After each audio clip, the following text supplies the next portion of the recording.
एक बात और सुन लीजिए, अभी प्रयाग में कुंभ है ना, तो सब कारखानों को 1-1.5 महीना के लिए रोक दिया गया है, क्योंकि ठीक पानी वहां पहुंचे, वहां से कुछ पानी भी छोड़ दिया है। इसका मतलब समझ गए नहीं समझे कि सरकार यह मान रही है कि गंगा जी यमुना जी के दूषित होने का कारण है कल कारखानों का रासायनिक अत्यंत विषैला जो दूषित जल है वो नदियों को अपवित्र बनाने का मूल कारण है। नहीं तो कुंभ के समय क्यों रुकती? सब काम अच्छे अच्छे हो रहे हैं, लाखों करोड़ के हजारों करोड़ के काम हो रहे हैं, होने चाहिए, लेकिन भैया ये गंगा यमुना तो निर्मल और अविरल होनी चाहिए, इसमें प्रयास करना चाहिए। ज्यादा कठिन काम नहीं है। विकास नगर में देहरादून के पास यमुना जी खूब बढ़िया, हम दर्शन करके स्नान करके आए। वहां से उत्तर प्रदेश की सीमा लगती है, ज्यादा काम नहीं है। मान लो सरकार नहीं कुछ करना चाहती है तो इतना ही करे कि एक बड़ा पाइपलाइन, जैसे बहुत बड़ी बड़ी पाइपलाइन भीतर से जमीन के अंडरग्राउंड करके ले जाते हैं, ऐसे बड़ी पाइपलाइन वहां से यमुना जी का जल लेके आवे और जहां से ब्रज की सीमा शुरू होती है वहीं कम से कम यमुना जी का जल छोड़ दे तो भी ब्रज में आनंद की बाढ़ आ जाएगी, लहर आ जाएगी। लेकिन बात यह है, एक कहावत है कि गरुड़ जी बहुत तेज उड़ते हैं, उनकी गति बहुत तेज है, और न उड़े तो बहुत तेज उड़ते हैं गरुड़ जी, और न उड़े तो जहां हैं वहीं धरे रह जाएंगे। इसी को संस्कृत में कहते हैं अगच्छन वैनते योपी पदमेकम न गच्छति। यदि गरुड़ जी न चलें तो एक पग भी नहीं चल सकते, और चींटी चलना आरंभ कर दे तो दूर से दूर तक चली जाती है। सरकार ईमानदारी से कुछ करना चाहेगी तो हो जाएगा। हम वर्तमान प्रधानमंत्री जी के समर्थक हैं, विरोधी नहीं हैं, क्योंकि निश्चित उन्होंने जो काम बड़े पैमाने पर किए हैं और विश्व में जो भारत का गौरव बढ़ाया है उसके लिए वे निश्चित प्रशंसा के पात्र हैं, इसमें कोई संदेह नहीं। यूपी की स्थिति, उत्तर प्रदेश की स्थिति बिहार से भी गई बीती हो गई थी। यूपी के नाम से लोग घबराते थे, लेकिन एक अकेले एक महापुरुष ने, एक योगी ने पूरे उत्तर प्रदेश को भारत का सर्वोत्तम प्रदेश बना दिया है। बात बात पर दंगे, बात बात पर झगड़े कोई छू नहीं कर सकता आज उनके समय में। और ये बात आप जान लीजिए, अभी तक न जाने कितने कुंभ प्रयाग में हुए, लेकिन इस बार जैसी कुंभ की तैयारी है ऐसी इसके पहले कभी नहीं हुई। और उसका कारण है कि कम से कम 8-10 बार तो स्वयं योगी जी वहां होके आए, पूरा ध्यान स्वयं दे रहे हैं।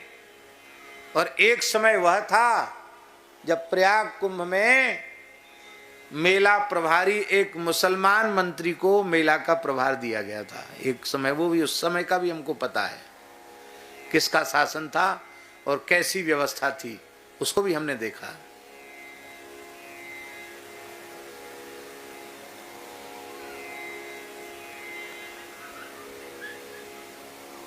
लेकिन फिर हम कड़वी बात कहने जा रहे हैं। अच्छा है, लेकिन उन्होंने कहा था कि गंगा जी ने हमको बुलाया, कहा काशी में जाके कहा गंगा जी ने हमको बुलाया। गंगा जी ईमानदारी से बताओ कितनी शुद्ध हुई?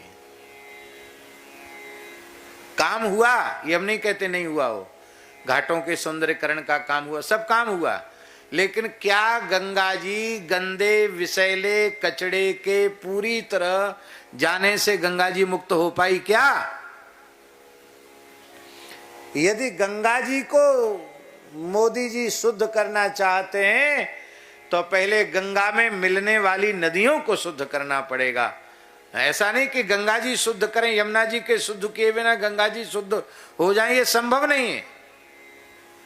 यमुना के विशुद्धिकरण से ही गंगा जी का विशुद्धिकरण होगा, सभी नदियों का करना पड़ेगा। और यह इस देश की बहुत बड़ी आवश्यकता है, देश की नहीं पूरे विराट की आवश्यकता है, क्योंकि हमारी नदियां ही संपूर्ण प्रकृति पर्यावरण की पोषिका, धारिका, पालिका शक्ति है। नदियां दूषित हो जाएंगी तो आप पर्यावरण पर हजारों लाखों करोड़ों रुपए खर्च करो तो भी कुछ होने वाला नहीं। आपके शरीर में कोई ब्लॉकेज हो जाता कोई नस नाड़ी में, तो कहते ना चीरो फाड़ो, बाईपास सर्जरी करो, यूं करो त्यों करो। और ज्यादा ब्लॉकेज हो जाता तो आदमी मर भी जाता, हार्ट फेल हो जाता है। ये विराट पुरुष परमात्मा की नस नाड़ियां हैं गंगा यमुना आदि नदियां, इनको ब्लॉकेज नहीं करना चाहिए। इनको अविरल निर्मल प्रवाह इनका निरंतर बना रहना चाहिए।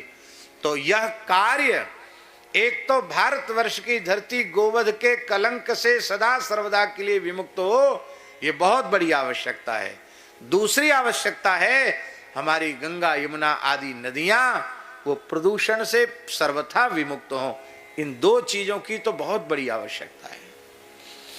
और कम से कम ये दो काम जब तक नहीं करेंगे तब तक सभी अच्छे कार्यों पर उनकी पक्की मुहर नहीं लगेगी।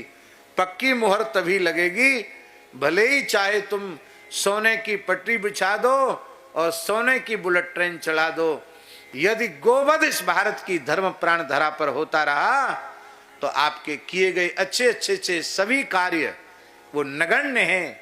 आस्तिकों की दृष्टि में, सनातनियों की दृष्टि में, ईमानदारी से जो भारतीय हैं उनकी दृष्टि में। इसलिए भारत की पवित्र धरा को गोवध के कलंक से विमुक्त करना ही चाहिए। तजिए ताहि कोट बैरी सम जद्यप परम स्नेही।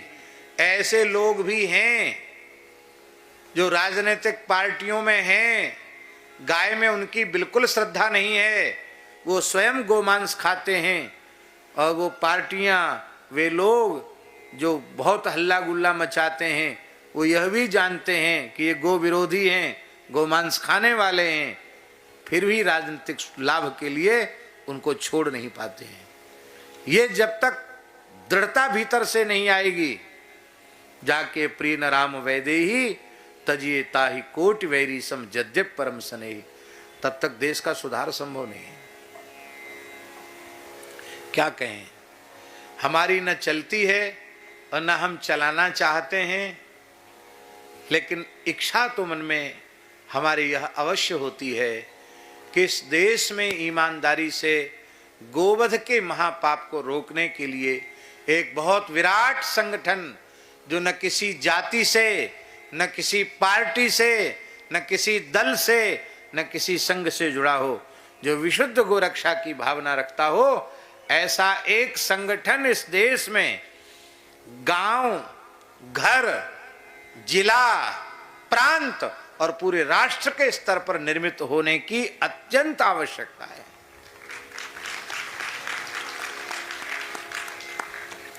और उसको बहुत अच्छे तरीके से किया जा सकता है। एक उदाहरण हम आपको दे रहे हैं। एक घर के लोग अपने घर में एक व्यक्ति को चुने, शर्मा जी,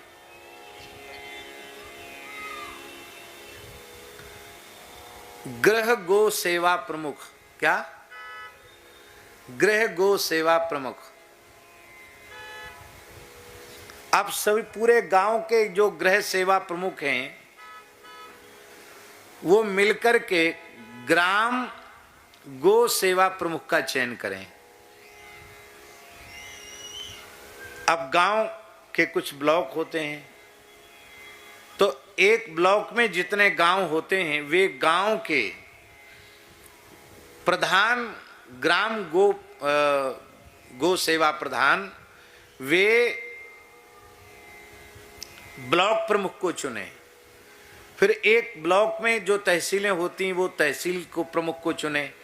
तहसील प्रमुख एक जिले में जैसे 2 तहसील या 4 तहसील होती है, तो तहसील प्रमुख मिलकर जनपद प्रमुख को चुने, और जनपद प्रमुख, एक प्रांत में जितने जनपद हैं वो जनपद प्रमुख मिलकर के एक प्रांत प्रमुख को चुने, और इस प्रकार से देश के सभी प्रांतों के प्रमुख एक राष्ट्र गो सेवा प्रमुख को चुने, और एक घर से लेके और ऊंचे तक, राष्ट्र के अंतिम सिरे तक, ऊंचाई तक गाय के संबंध में जो कुछ कहा सुना जाए उसका स्वर, उसका विचार एक हो।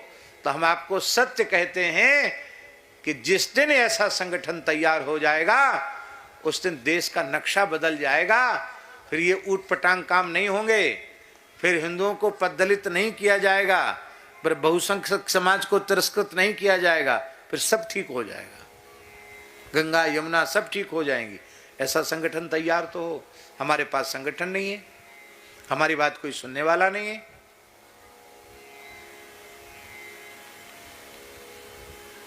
इस काम में यदि बुद्धिमान लोग कमर कस के लगें तो बहुत बड़ा काम हो सकता है, लेकिन बस वही है, अगच्छन बहिन तो योपी पद में कर्म गच्छति, करना तो कुछ है ही नहीं। लेकिन हमारे मन में भगवत प्रेरणा से विचार बार बार आते हैं, और ये विचार हमने प्रस्तुत किए हैं, आकाश में गूंजेंगे, कभी न कभी किसी सुपात्र के भीतर जाकर प्रतिष्ठित होंगे, तो देश जरूर गोवध के कलंक से विमुक्त होगा, ऐसा हम विश्वास करते हैं, और ऐसा भाव अपने मन में रखना ही चाहिए। तो भैया ये प्रदूषण के काली को भगाने की चर्चा हम कल करेंगे, ठीक है? आज यहीं तक ठीक है। जय गौ माता की जय।